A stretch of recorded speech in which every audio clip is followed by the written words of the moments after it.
James చచ్చిపోయిన తర్వాత, మిమ్మల్ని చెప్తున్నాను, సురేష్ చచ్చిపోయిన తర్వాత, ఇక్కడ బోధించే డేవిడ్ చనిపోయిన తర్వాత, నేను చచ్చిపోతే మీరు ఖచ్చితంగా మీరు ఏం చేస్తారు చెప్పిన? సంఘానికి సెట్ చేసి ఇంటికి వెళ్ళిపోతారు. వచ్చును అపోస్తుల కార్యములు 1వ అధ్యాయం 8వ వచనం. అయినను పరిశుద్ధాత్మ మీ మీదకి వచ్చినప్పుడు మీరు శక్తి నొందెదరు గనక మీరు యెరూషలేములోను యోదయ సమరయ దేశముల యందంతటను భూ దిగంతాల వరకు నాకు సాక్షుల ఎదురు. జాతక వినండి, అపోస్తుల చాలా చదివమ్మా, కొంచెం జాతక వినండి. ప్రభు అయిన యేసుక్రీస్తు వారు ఇంకా భూలోకాన్ని విడిచి పరలోకానికి వెళ్ళిపోతున్న సందర్భం. ఆయన భూలోకాన్ని విడిచి పరలోకానికి వెళ్ళిపోతున్న టైంలో ఆయన శిష్యులకు చెప్తున్న మాట ఏదో, ఒకటి ప్రామిస్, 2 ప్రాప్సీ. అంటే ఒకటి ప్రామిస్ ఉంది, 2 ప్రాప్సీ. అంటే ప్రవచనం ఉంది, వాగ్దానం ఉంది. అంటే ఆ 8వ వచనంలో ఒకటి ప్రవచనము, 2 చెప్పండి వాగ్దానం. ప్రవచనము వాగ్దానం అంటే, ప్రవచనం అంటే జరగబోయేది, వాగ్దానం అంటే మీ ద్వారా నేను ఇది చేయించుకుంటానని వాగ్దానం. అంటే ఈ 2 కలిపి చెప్పాడు. అక్కడ ఏం చెప్పాడు చూడండి, మీరు వెళ్ళి ఇతర ప్రాంతాలకి సువార్త చెయ్యాలి. ఇది ప్రవచనం లేదా వాగ్దానం. ఈ ప్రవచనం వాగ్దానం ఎలా జరిగింది అపోస్తలుల మీ ఇంటికి వెళ్ళి చదవండి. మొట్టమొదటి అధ్యాయం నుంచి 8వ అధ్యాయం వరకు, లేదా మొదటి అధ్యాయం నుంచి 7వ అధ్యాయం వరకు యోధా ప్రాంతంలో సువార్త చేస్తారు అండి.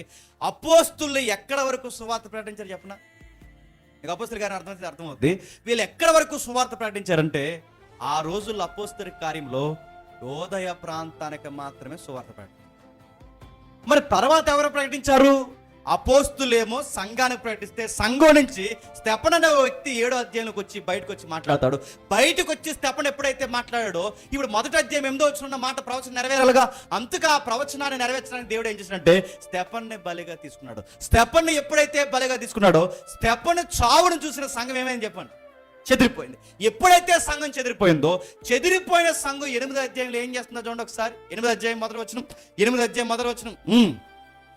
ఆ కాలమందు యెరూషలేములోని సంఘానికి గొప్ప హింస కలిగినందు అపోస్తులు తప్ప అందరూ యోదయ సమరయ దేశముల యందు చెదిరిపోయి భక్తిగల మనుషులు సమాధి చేసి, సౌలైతే మీకు అర్థమవుతలేదో, చెదిరిపోయిన వారు యోదయ సమరయ అంటే మీరు తర్వాత అధ్యాయం చదవండి. చెదిరిపోయిన సంఘం సమరయ ప్రాంతానికి సువార్త చెబుతున్నది ఎవరో తెలుసా? చెదిరిపోయిన సంఘం చెప్తుంది. మరి అపోస్తులు ఎక్కడున్నారు? అపోస్తులు ఎక్కడికి, యెరూషలేము వదిలి ఎక్కడికి వెళ్ళకుండా ఎక్కడున్నారట? యెరూషలేములో ఉన్నారంటే యోదయ ప్రాంతానికేమో 12 మంది శిష్యులు సువార్త చెప్పారు. సమరయ ప్రాంతానికేమో సువార్త ఎవరు చెప్తున్నారు? కామన్ బిలీవర్స్ చెప్తున్నారు. గుర్తుపెట్టు. ఇంకా గమ్మత్తు ఏంటి తెలుసా? అసలు 11వ అధ్యాయం చదివితే భూదిగంతాల వరకు సువార్త చెప్పింది మొట్టమొదటి ఎవరు? కామన్ బిలీవర్సే చెప్పారు. ఇది ప్రవచనము చెప్పండి, వాగ్దానం. అపోస్తులు 12 మంది వాళ్ళ సంఘానికి చెప్పారు. సంఘం చెదరగొట్టబడింది. సమరయకి చెప్పారు. సమరయ చెప్పిన అక్కడ ఆగిపోకుండా 11వ అధ్యాయం 19వ వచనంకి వచ్చేసరికి గ్రీకు, బాగా వినండి, కుప్రీలకి, కురేనీలకి, ఇంకా గ్రీకులకి, ఇంకా అన్యులకి, ఇంకా భూ దిగంతాల వరకు, అంటే కురేనియస్ అని మనకు కనబడుతుంది. అంటే ఆఫ్రికా ఖండంలో ఉన్న ప్రజల వరకు కూడా, ఐగుప్తీలకి కూడా సువార్త చెప్పింది ఎవరు చెప్పిన? కామన్ బిలీవర్స్ చెప్పిన. అపోస్తుల కార్యం యొక్క ప్రవచనం నెరవేర్పు అంటే మొదటి అధ్యాయం 8వ వచనంలో ప్రవచనము ప్రామిస్ అయితే, ఆ నెరవేర్చింది, కొనసాగించింది ఎవరు చెప్పిన? శిష్యులు. అంటే 12 మంది శిష్యులు తయారు చేసుకున్న శిష్యులు మిగిలిన ప్రాంతాలకి సువార్త చెప్పారు. అలా సంఘం విస్తరించింది. చెప్పండి, మేము ఇక్కడ 365 రోజులు ఇక్కడ నిలబడి చెప్పినా, లేదా 52 వారాలు ఇక్కడ చెప్పినా, మీరు ఇది ఇక్కడ ఎక్కడే వినేసి ఆ గేట్ దగ్గరికి పోయి మరిసిపోతే ఈ సువార్త ఎప్పటికీ ఎక్కడే ఉంటుంది.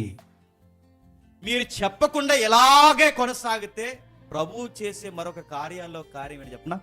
సంఘాన్ని ఎడగొట్టి, చెడగొట్టి, చెదరగొట్టి సువార్తని అవసరమైతే వ్యాపింపజేస్తాడు. ఏ సంఘాలైతే నిద్రపోతాయో ఆ సంఘాలని ఖచ్చితంగా చెదరగొడతాడు.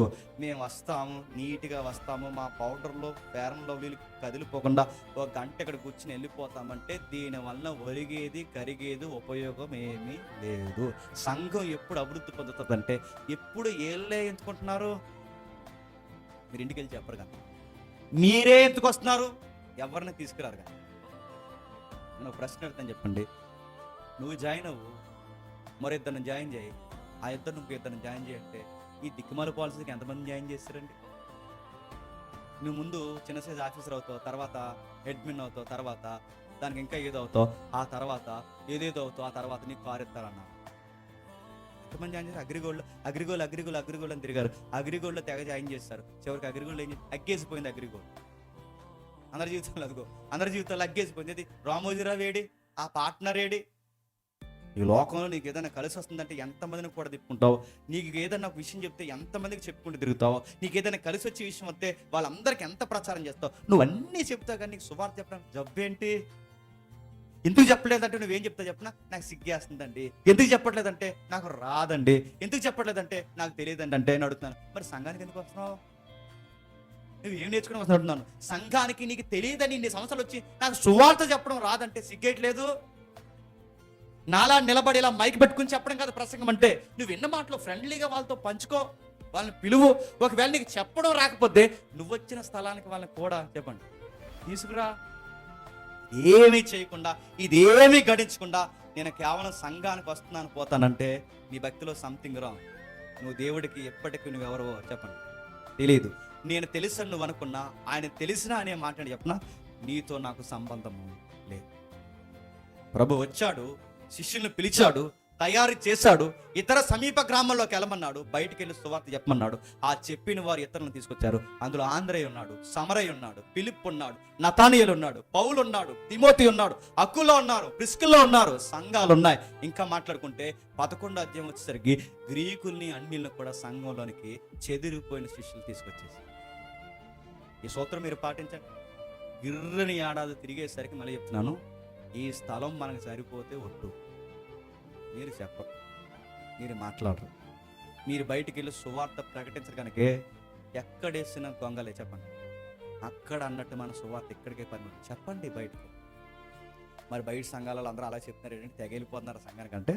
అక్కడికి ఎందుకు వెళ్తున్నారంటే మనలాగా అక్కడ ఏసీ ఉంటుందని. అక్కడ ఎందుకు వెళ్తున్నారంటే తైలం కొడతారని. అక్కడికి ఎందుకు వెళ్తారంటే జనాలు బాగా వర్షిప్ బాగుంటుందని, ఊగేచ్చని లైట్లు వేసి ఆపేస్తారని. అందుకు వెళ్తారు అక్కడికి. మరి ఎక్కడెందుకు మనకు ఆ అట్రాక్షన్ అంతా ఇక్కడ లేదు, మనం చేయలేము. మరి ఇక్కడ సంఘం ఎందుకు అభివృద్ధి పొందట్లేదంటే పులిపేట మీద నిలబడి గంటల మేమే అరిసి చచ్చిపోవాలి తప్ప చెప్పండి, మీరు వెళ్ళి ఇతరులకి సువార్త చెప్పరు. పైగా ఈ మధ్యకాలంలో గృహదర్శనాలకు వెళ్ళంటారంటే వీళ్ళు తిరిగేసి మళ్ళీ నా మీదకే బాణం పెట్టన్నారట, నువ్వు రావా అన్నారు. వీటికి నేను వచ్చి వీటికి నువ్వే చేసి, మరి నువ్వేం చేస్తే వెనకాల తెలుసొకేసిన వెనకాల తిరుగుతావా? నువ్వేం చేద్దాం? నేను చెప్తున్నాను, నువ్వెళ్ళి ఇతరులకు చెప్పు, వాళ్ళు ఇతరులు చెప్తారు, వాళ్ళందరూ కలిసి సంఘానికి రండి. ఆపదో ఇబ్బందో సమస్య ఉంటే సంఘం అంతా కలిసి వాళ్ళ దగ్గరికి వెళ్దాం, అని దర్శిద్దాం, ప్రార్థిద్దాం. నీ బాధ్యత ఏంటి? ఇంకా మీకు బాగా అర్థం కలిగిన 4 పాయింట్లు చెప్పి నేను ముగిస్తాను. నువ్వు సంఘానికి ఎంత కానుకిస్తున్నావు అన్నది ముఖ్యంగా గుర్తుపెట్టుకోండి. నువ్వు సంఘానికి ఇప్పటి వరకు ఎంతమందిని తీసుకొచ్చావన్నదే దేవుడు నీకు వేసే చివరి ప్రశ్న. రెండవది, నువ్వు వచ్చి వర్షిప్ లీడర్గా ఉన్నావన్నది దేవుడు అడుగుతాడు లేదు నాకు తెలియదు, కానీ ఈ వర్షిప్లో వాక్యంలో నువ్వు ఎంతమందిని తీసుకొచ్చావన్నదే ప్రశ్న. మూడోది, నువ్వు సంఘం పెద్ద అయినా, సంఘానికి సింగర్ అయినా, సంఘానికి నాయకుడు అయినా, సంఘానికి సీనియర్ అయినా, సంఘానికి నువ్వు ఎల్డర్లో ఉన్న కీలకమైన పాత్ర పోషిస్తున్నావు, నువ్వు ఎవరివైనా నీ వెళ్ళి చెప్పి ఇతరులని ఎంతమందిని తీసుకొచ్చావన్నదే చివరికి నీ ముందుండే ప్రశ్న.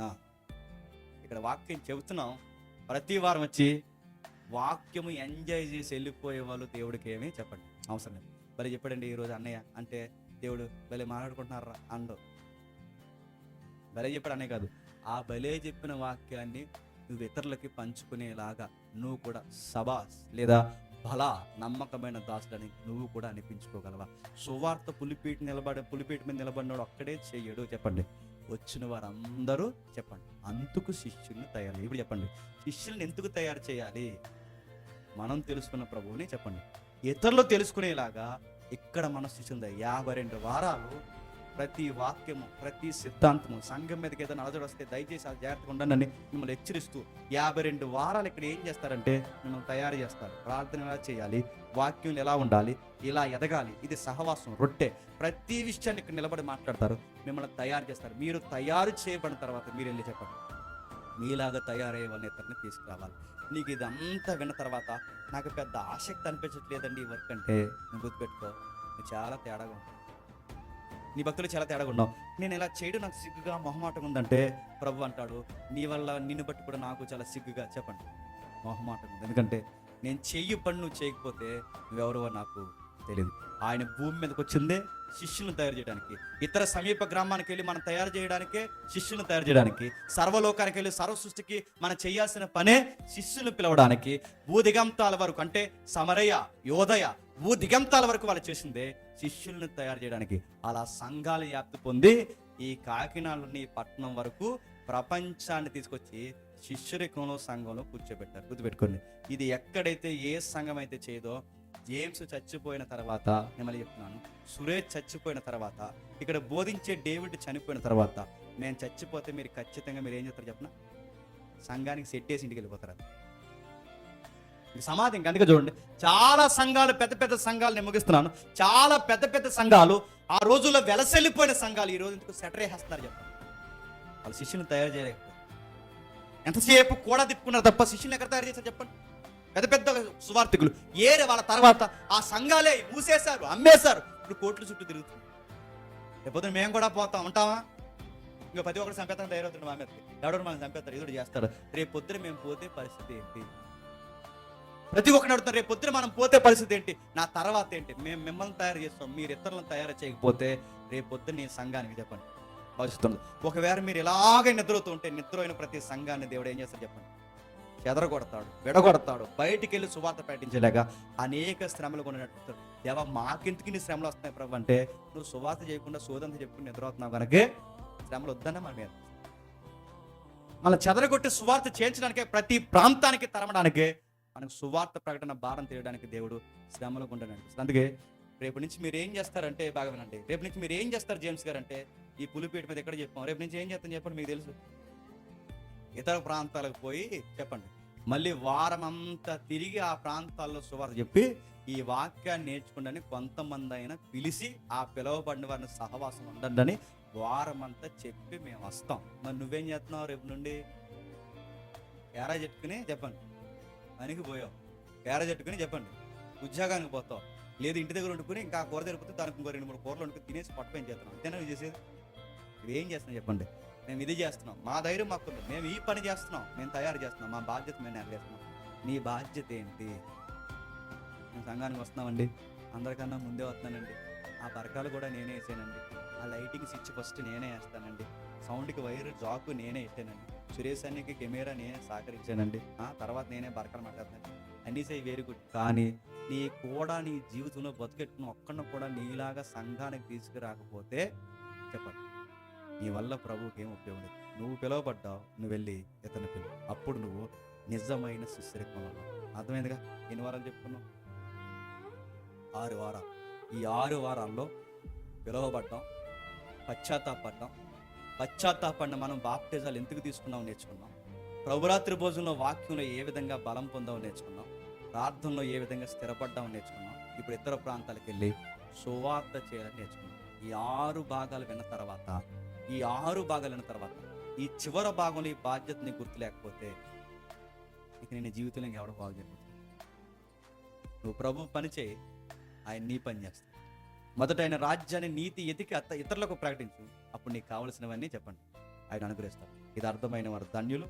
ఎంత చెప్పినా అర్థం కాకపోతే మీ ఆత్మలకు మీరే చెప్పండి ఉత్తరం.